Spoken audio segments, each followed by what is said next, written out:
wallahi nkusaba busabe ebintu ebikola ne aqida tobizanyirangamu wallahi kuba kyekyebeeyi kyokka kyoyina omulala takuteekangamu amalala fengaffe afuse fengaffe omanyi bwagamba fengaffe jukiranga aya ya Allah eri mu suratu Maryam Allah gye yagamba nti wakulluhum atihi yauma alqiyamati farda buli muntu yenna agenda maaso ga Allah ng'ali bw'atya togenda gendayo nassekawo bwe weekwasa tulina abatera okutaputa amateeka g'obusiraamu bagakyusakyusa gasobole okumakinga standards eziriwo gasobole okumakinga n'okwagala kw'emitima gy'abantu gasobole okumakinga n'abantu bye baagala oba n'abantu bye bamanyi Allah alina byatugamba ate Allah alina ensonga lwaki yatusindika kuno ku nsi era Nabbi sallallahu alaihi wasallam alina ensonga lwaki yatuyita gharib twewuunyisa buli muntu abeera akoze ki abeera atulabye nga tonagamba nti reconnectinga n'obuwangwa bwo oba ne culture yo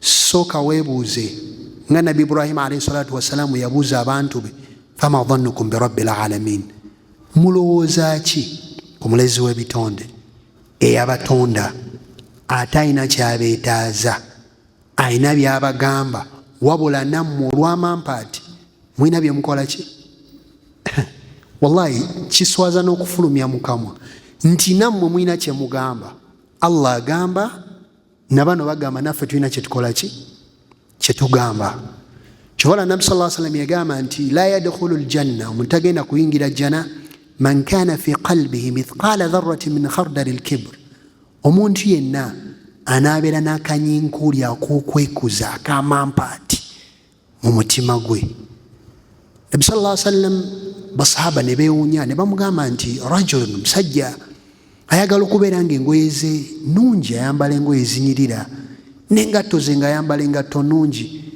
ne bamubuuza nabbi wa Allah n'ekyo nakyo kiyingira mu kwekuza Nabbi sallallahu alaihi wasallam n'abagamba nedda Allah subhanahu wa ta'ala mulungi ayagala ebirungi wabula okwekuza yagamba kwekuzzaayo amazima nga bagakubuulidde wa ghamtu nnaasi n'okwetwalira waggulu ku bantu. That's a very big problem. Bw'onaaba onaayingira ejjana ya Allah ng'ojja wano n'osaala naffe nga wagamba nti la ilaha illa Allah muhammadun rasulullah, obusiraamu bwe bulina okukubuulira mu tribe yo ne mu kabira yo n'olulimi lwo lw'oyagala ennyo biki byokkirizibwa okukola na biki byotakkirizibwa kukola. Kuba Allah yakutonda kasita omala okumutegeera ekyo ky'oba olina okuzzaako.